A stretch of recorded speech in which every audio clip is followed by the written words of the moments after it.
Hello guys, நீங்கள் பார்த்துருது அனிமேட்லஸ் தமிழ். இந்த வீடியோவில் நம்ம என்ன பார்க்க போகிறோம், நம்ம அவதார் பாத் த்ரூ கிரேட்னஸ் அப்படிங்கிற மானோட 60 அப்புறம் 61 இந்த 2 சாப்டரோட எக்ஸ்பிளனேஷன் தான் பார்க்க போகிறோம். இதுக்கு முன்னாடி போட்ட 59 சாப்டரோட எக்ஸ்பிளனேஷன் பார்க்காதீங்க, பார்த்துட்டு வந்துருங்க. அப்போ தான் இந்த சாப்டரோட எக்ஸ்பிளனேஷன் புரியும். சரி வாங்க வீடியோக்குள்ளே போகலாம். போன எபிசோடோட லாஸ்ட்டில் என்ன நடந்திருக்குன்னா, நம்ம ஹார்லியும் அந்த ஹென்டாரஸோ அப்படிங்கிற டிராகனோட ஹார்ட்டை சாப்பிட்டு அதோட கதையை முடிச்சிருப்பான். அப்புறம் ஹேண்ட்ஸ் அந்த டிராகனை ஒரு ஸ்கெலிட்டனாக ரீஇன்கார்னேட் பண்ணியிருப்பான். அப்புறம் ரியல் வேர்ல்டில் இருக்க நம்ம ஹீரோவும் அவனுக்கு ஒரு புதுசாக வீடுகள்லாம் கட்டி முடிச்சுட்டு அந்த எலின் அப்படிங்கிற கோடாரி வச்சு புதுசாக ஒரு அவதார் கிரியேட் பண்ணியிருப்பான். பார்த்தா ஒரு குழந்தை சைஸில் டுவார்ஃப் வந்திருக்கும். இதை பார்த்துட்டு நம்ம ஹீரோ ஷாக் ஆயிருப்பான். இதோட போன சாப்டர் முடிஞ்சிருக்கும். சரி வாங்க இந்த எபிசோட்ல என்ன நடக்குதுன்னு பார்க்கலாம். இந்த எபிசோடோட ஸ்டார்டிங்லயே நம்ம ஹீரோவும் என்னங்கடா பாடி, என்னடா அவதார் இதை உடனே கஸ்டமைஸ் பண்ணி ஆகணும் அப்படின்னு சரி இந்த டுவார்ஃபோட மேக்ஸிமம் ஹைட்டை நம்ம செட் பண்ணிடலாம். அப்புறம் இவனோட ஃபேஸை இன்னும் டிஃபைன் பண்ணி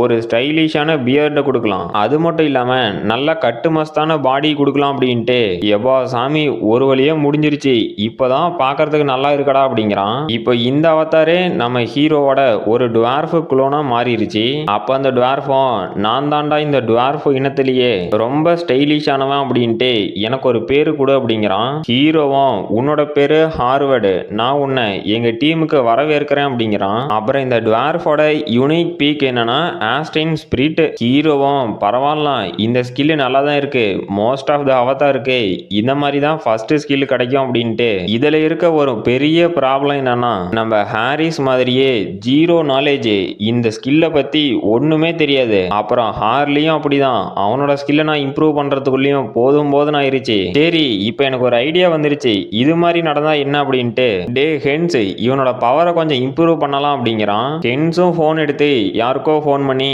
என்னம்மா நல்லா இருக்கியா, என்ன பண்ணிட்டு இருக்க அப்படின்னு கேட்குறான். யாருன்னு பார்த்தா நம்ம சொரைனோ மை லார்டு உங்களுக்கு ஏதாவது முக்கியமா ஏதாவது தேவையான்னு கேட்குறா. ஹீரோவும் எனக்கு அர்ஜென்ட்டா நீ ஒரு ஃபேவர் பண்ணணுமே அப்படின்னு கேட்குறான். சொரைனோ மை லார்டு என்னது ஃபேவரா, நீங்க என்ன சொன்னாலும் நான் செய்வேன் அப்படிங்கிறா. ஹீரோவும் எனக்கு மெட்டீரியல் சயின்ஸை பத்தி நிறைய தெரிஞ்சுக்கணும், அதுக்கான ரிசோர்ஸஸை கலெக்ட் பண்ணிட்டு அப்புறம் மெட்டல் ஒர்க் பண்ற மாதிரி நிறைய ஐட்டத்தையும் கொண்டுகிட்டு வா, இதுக்கு எவ்வளவு காஸ்ட் ஆனாலும் பரவாயில்லாம். அப்புறம் இந்த மெட்டீரியல் சயின்ஸ் சம்பந்தப்பட்ட ரிசர்ச் பேப்பர் ஏதாவது இருந்தாலும் எடுத்துட்டு வா, இது ரொம்பவே அர்ஜென்ட் அப்படிங்கிறான். சொரைனோ ஓகே லார்டு நான் சீக்கிரமா எல்லாத்தையும் ரெடி பண்ணிடுறேன் அப்படின்னு போனை வச்சிட்டா. அப்புறம் நம்ம ஹீரோவோட டுவார்ஃப் அவதாரம் நான் இந்த எர்த்ல யூஸ் பண்ணக்கூடிய பிளாக் ஸ்மித்திங் டெக்னிக் எல்லாம் கத்துக்கிட்டு அந்த அக்விட்டிகா கிங்டத்துல ஒரு பிளாக் ஸ்மித் ஷாப் மட்டும் ஓபன் பண்ணனா நான் தாண்டா பணக்காரன் அப்படின்னு யோசிச்சுட்டு இருக்கான். அப்புறம் நம்ம இம்மோர்டல் கிங்கும் அந்த ஆர்க் லிச்சோட கோரை எடுத்துக்கிட்டு இந்த அவதார் கிளவுட் அப்படிங்கிற மெத்தட் ரொம்பவே கன்வீனியன்ட்டா இருக்கு, நான் இதை ஹென்ரிச்சு கிட்டே இருந்து ரொம்ப ஈஸியா வாங்கிட்டேன் அப்படின்ட்டு சரி இப்போ இதை ஃபைனலா யூஸ் பண்ண வேண்டிய நேரம் அப்படின்ட்டு அரைஸ் உன்னோட லார்டு கூப்பிடுறேன் அப்படின்னு அந்த ஆர்க் லிச்சை சமன் பண்ணிட்டான். அந்த ஆர்க் லிச்சும் வெளியே வந்த உடனே யாருடா என்ன சமன் பண்ணது, என்ன மாதிரி ஒரு கிரேட் ஆர்க் லிச்சை சமன் பண்ற அளவுக்கு இங்க யாருக்கு தைரியம் இருக்கு அப்படின்னு ரொம்ப சவடால் விட்டுட்டு இருக்கான். ஹீரோவும் பேஸ் வாய்ஸ்ல நான் தாண்டா சமன் பண்ணனேன் அப்படிங்கிறான். அந்த ஆர்க் லிச்சும் நம்ம ஹீரோவை பார்த்து ஷாக் ஆயிட்டு மை லார்டு என்ன மன்னிச்சிருங்க, நீங்க தான் என்ன சமன் பண்ணது அப்படின்னு தெரியாம நான் ஓவரா பேசிட்டேன், அப்புறம் உங்களுக்கு கீழே நான் ஒரு அண்டெத்தா இருக்கிறது நினைச்சு ரொம்ப பெருமைப்படுறேன் அப்படின்னு ஆனந்த கண்ணீர் ஓடுறான். அப்ப ஹீரோவும்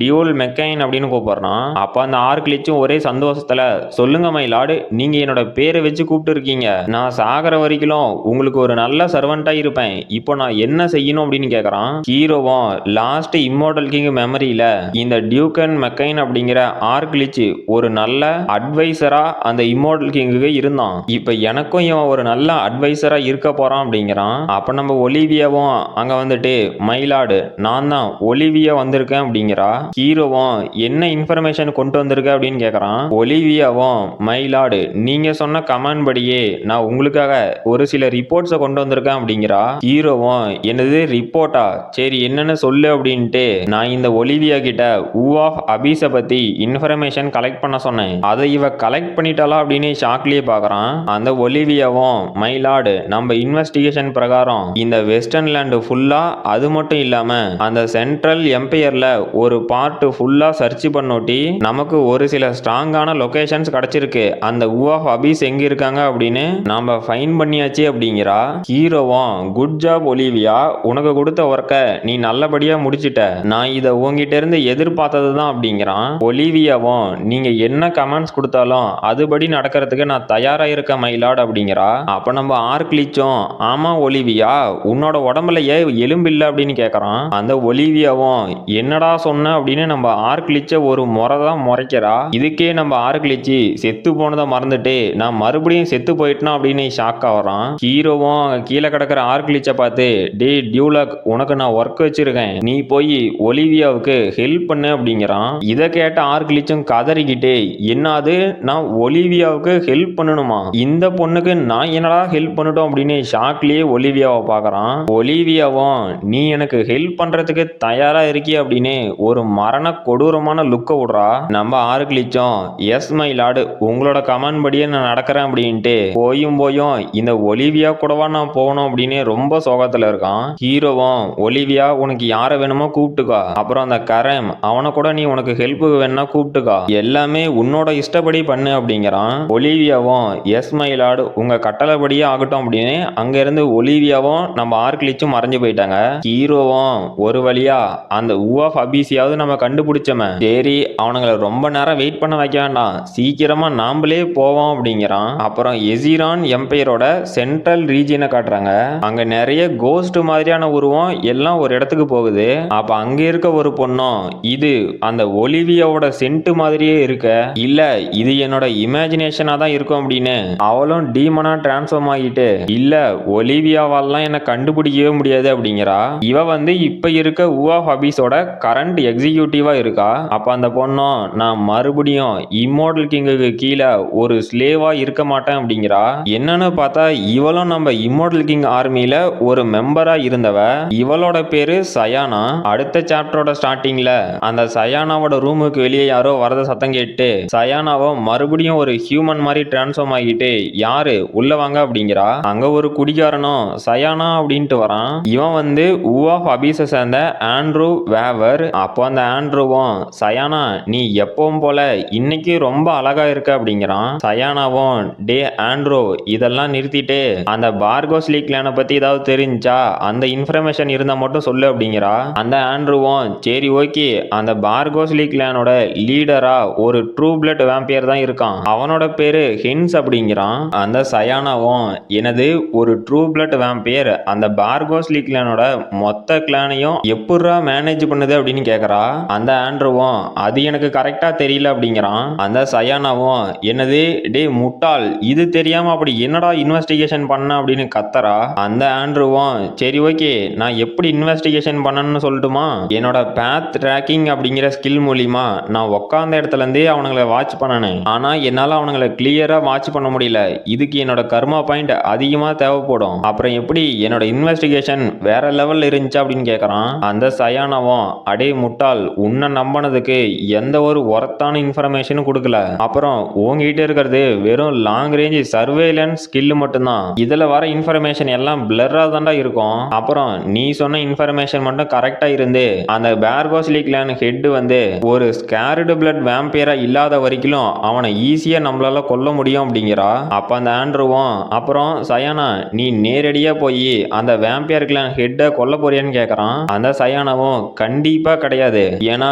இந்த கான்டினென்ட்லயே ஸ்ட்ராங்கஸ்டான வேம்பியர் கிளானை நான் மட்டும் தனியா எப்படி அட்டாக் பண்ண முடியும், அந்த வேம்பியர் கிளானை அழிக்க போறது ஒரு சாதாரண அசாசினேஷன் மூலியமா இல்ல ஒரு வார் மூலியமா அப்படிங்கிறா. அப்புறம் நம்ம டுவார்ஃப் அவதார் தான் காட்டுறாங்க.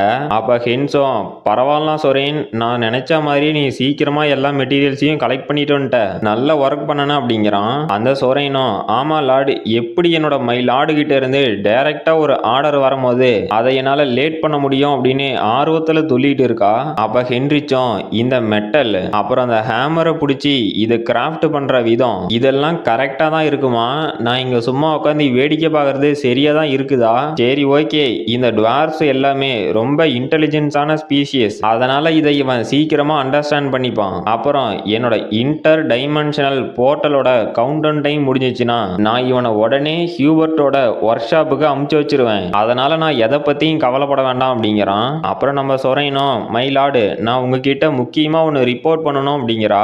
ஹீரோவும் என்னதுன்னு கேக்குறான். சொரையணும் மை லார்டு அந்த ஸ்கை பிரேக்கர்ஸ் சேர்ந்தவங்க நம்மளோட மத்த ஃபிராக்ஷனை கான்டாக்ட் பண்ணனாங்க அப்படிங்கிறா. ஹீரோவும் எதுக்காக நம்ம மத்த ஃபிராக்ஷன்ஸ் எல்லாம் கான்டாக்ட் பண்ணணும் அப்படின்னு கேக்குறான். அப்படிங்கிறான். சொரைனோ மைலார்டு அந்த ஸ்கை பிரேக்கர்ஸ் யாரு அப்படின்னு நாங்க இன்வெஸ்டிகேஷன் பண்ணிட்டு இருக்கோம், சீக்கிரமா அது தெரிஞ்சிடும் அப்படிங்கிறா. ஹீரோவும் சரி ஓகே, இப்போதைக்கு அந்த ஸ்கை பிரேக்கர்ஸை பத்தி நம்ம கவலைப்பட தேவையில்ல, அவனுங்களை பொறுமையாவே தேடிப்போம் அப்படின்ட்டு இப்போ நம்ம சைட்ல இருக்கவங்கள பார்க்க வேண்டிய நேரம். இந்த 10 மாசத்துல நம்மளோட குளோன்ஸ் எல்லாமே ரொம்ப ஸ்ட்ராங் ஆயிருச்சு. ஆனா இந்த இடத்துல அந்த டைம் வெறும் 1 மாசம் மட்டும்தான். சரி எல்லாத்தையும் இனிமே கொஞ்சம் இன்ட்ரெஸ்டிங்கா மாத்துவோம் அப்படிங்கிறான். அங்க ஒரு பொண்ணு குல்லா போட்டுட்டு வந்து நின்றுட்டு இருக்கா. அப்ப நம்ம முல்லோவோட சர்வன்ட்டும் ஆமா குழந்தை இங்க நீ எதுக்கு வந்த அப்படின்னு கேக்குறான். அங்க வந்த பொண்ணும் நான் முல்லோவை பாக்குறதுக்கு வந்தேன், என்னை கூட்டிட்டு போங்க அப்படிங்கிறா. அவனும் டென்ஷன் ஆயிட்டு என்ன தைரியம் இருந்தா லார்டு முல்லோவை நீ இந்த மாதிரி மரியாதை இல்லாம நடத்துவ, அப்புறம் அவருக்கு நிறையவே மீட்டிங் இருக்கு, இந்த மாதிரி உன்னால அப்பாயின்மெண்ட் இல்லாம போய் பார்க்க முடியாது அப்படிங்கிறான். அப்போ அந்த பொண்ணும் எனது மீட்டிங்கா, போய் பிரிக்கி வந்திருக்கேன் அப்படின்னு சொல்லுங்க, அவனுக்கு தெரியும் அப்படிங்கிறா. அந்த சர்வன்ட்டும் ஏமா பொண்ணே உனக்கு என்ன பைத்தியம் முடிச்சிருச்சா, தயவு செஞ்சு நீ இங்க இருந்து போயிரு அப்படிங்கிறான். அப்ப அந்த முல்லோவும் அதுக்கு அவசியம் இல்லை அப்படின்னு நாங்க வந்துட்டு முட்டி போட்டு வெல்கம் லார்டு பேர்கோசலிக் அப்படிங்கிறான். அந்த பிரிக்கி அப்படிங்கிற பொண்ணும் உன்னை பார்த்து ரொம்ப நாள் ஆகுதே முல்லோ அப்படிங்கிறா. அந்த சர்வன்ட்டும் எனது இந்த குழந்தை பேர்கோசலிக்கோட லாடா அப்படின்னு ஷாக் ஆவரா. அப்புறம் இந்த பிரிக்கி அப்படிங்கிற பொண்ணு தான் இந்த பேர்கோசலி கிளான்ல இருக்க ஒரு ஸ்கேர்டு பிளட் வேம்பியர். அப்புறம் அந்த முல்லோவும் பிரிக்கிக்கு டீ ஊத்தி கொடுத்துட்டு என்ன மன்னிச்சிருங்க லார்டு பிரிக்கி, ஃப்ரிசியா இங்க இல்ல, அதனால உங்களை ப்ராப்பரா வெல்கம் பண்ண முடியல அப்படிங்கிறான். அப்ப அந்த பொண்ணும் டே நான் உங்ககிட்ட எத்தனை டைம்டா சொல்லிட்டோம் என்ன பிரிக்கி அப்படின்னு கூப்பிடு, அப்புறம் இந்த பார்கோசலிக் அப்படிங்கிற பேரை கேட்டாவே கொஞ்சம் கடுப்பா இல்லையா அப்படிங்கிறா. நம்ம முல்லோவும் ஆமா அப்படின்ட்டு சரி இது ஏதோ பெரிய பிரச்சனை போல தெரியுது, இவங்க என்னோட ஃபிராக்ஷனுக்கு கடைசி 20 வருஷத்துக்கு முன்னாடி தான் வந்தாங்க, ஆனா இப்ப எதுக்கு திடீர்னு வந்தாங்கன்னு தெரியல, ஏதோ சம்பவம் இருக்கு போலவே அப்படின்னு ஷாக்லயே இருக்கான். அந்த பிரிக்கியும் எனக்கு ஏதோ இங்க ஸ்ட்ரேஞ்சா இருக்க மாதிரி தெரியுது, என்னை இதுக்கு முன்னாடி அந்த டோர் கிட்ட ஒரு சர்வெண்ட் மீட் பண்ணான் இல்ல, அவனோட எசன்ஸ் ஏதோ சேஞ்ச் ஆன மாதிரி எனக்கு ஃபீல் ஆகுது, இல்ல அது மட்டும் இல்லாம அவனோட பாடியில நிறைய சேஞ்சஸ் தெரியுது, அப்புறம் அவனால அவனோட மாஸ்டரை ரெகனைஸ் பண்ண முடியல அப்படின்னு கேக்குறா. அப்ப அந்த முல்லவும் அது அது லார்டு அது வந்து எனக்கு கரெக்டா தெரியல அப்படின்னு பயந்துட்டு இருக்கான். அப்ப அந்த பிரிக்கியும் அதே ஃபீலிங் எதுக்காக முல்லோ உன்னை பார்த்தா எனக்கு தோணுது, உன்னை பார்த்தாலும் அந்த சர்வெண்ட் மாதிரியே உன்னோட எசன்ஸ்ல நிறைய சேஞ்சஸ் இருக்கு, இதுக்கெல்லாம் என்ன காரணம் அப்படின்னு டெரரா கேக்குறா. அப்ப நம்ம முல்லவும் பயந்துட்டு இல்ல என்னால இப்ப லார்டு பிரிக்கி கூட சண்டை போட முடியாது, நான் இப்ப என்னடா பண்ணிட்டோம், இவங்க எதுக்குடா லார்டு ஹென்ஸ் இல்லாதப்ப இங்க வந்தாங்க அப்படின்னு ஷாக்லயே இருக்கான். அப்போ அந்த பிரிக்கியும் டெஃபினெட்லி நீங்க எல்லாரும் என்னோட பிளட்டை கேரி பண்ணிட்டு வரீங்க, ஆனா எப்படி இந்த சேஞ்சஸ் நடந்துச்சு, இதுக்கெல்லாம் என்ன காரணம், இதுக்கான ரெஸ்பான்சிபிலிட்டியை யாரு எடுத்துப்பாங்க அப்படின்னு கேக்குறா. நம்ம முல்லவும் ஷாக்லயே இல்ல இவங்களுக்கு இங்க என்ன நடந்துச்சு அப்படின்னு எல்லாமே தெரிஞ்சிருச்சு போல, அதனாலதான் இவங்க இங்க வந்திருக்காங்க, இப்ப நான் இவங்களை எப்படா சமாளிக்கிட்டோம் அப்படின்னு ஷாக்லயே இருக்கான். அப்ப அந்த பிரிக்கியும் அப்புறம் முல்லோ நான் இங்கேயே ஸ்டே பண்ணா நீ எதுவும் சொல்ல மாட்டல்ல, நான் எங்க தங்குறது அப்படின்னு எந்த ஒரு அரேஞ்ச்மெண்ட்டையுமே பண்ண கிடையாது அப்படிங்கிறா. முல்லோவும் எஸ் மை லேடி நீங்க என்ன வேணாலும் பண்ணலாம், இது உங்களோட பேலஸ் அப்படிங்கிறான். அப்ப அந்த பிரிக்கியும் இது எப்படி நடந்துச்சு, இந்த மாதிரி ஒண்ணு நான் இதுக்கு முன்னாடி பார்த்ததே இல்ல, இவங்களோட பிளட் இப்ப ஸ்ட்ரென்த்தனா ஃபீல் ஆகுது, அப்படின்னா இவங்க சுப்பீரியரான ஒரு பிளட்டை இன்ஹெரிட் பண்ணியிருக்கணும், ஆனா வேம்பியர்ஸ்னால இந்த மாதிரி எவால்வ் ஆக முடியுமா, ஆனா இப்ப அது கேள்வி இல்ல, இதெல்லாம் யாரு பண்ணனாங்க, நான் அவங்கள கண்டிப்பா மீட் பண்ணியே ஆகணும், என்னோட ப்ரிசியஸான டிசர்னன்ஸை யாரு இந்த மாதிரி மாத்தினாங்க, அப்புறம் யாரு அந்த டெரிட்டர் என்னோட பிளட்டோட சுப்பீரியரான பிளட்டை இவங்களுக்கு இன்ஹெரிட் பண்ண வச்சது, நான் அவங்கள கண்டிப்பா பார்த்தே தீரணும் அப்படிங்கிறா. அப்புறம் கைஸ் இதோட இந்த சாப்டர் முடிஞ்சு போச்சு. இந்த வீடியோ பிடிச்சிருந்துச்சுன்னா மறக்காம லைக் பண்ணுங்க, ஷேர் பண்ணுங்க, சப்ஸ்கிரைப் பண்ணுங்க. நாம அடுத்த வீடியோல பார்க்கலாம்.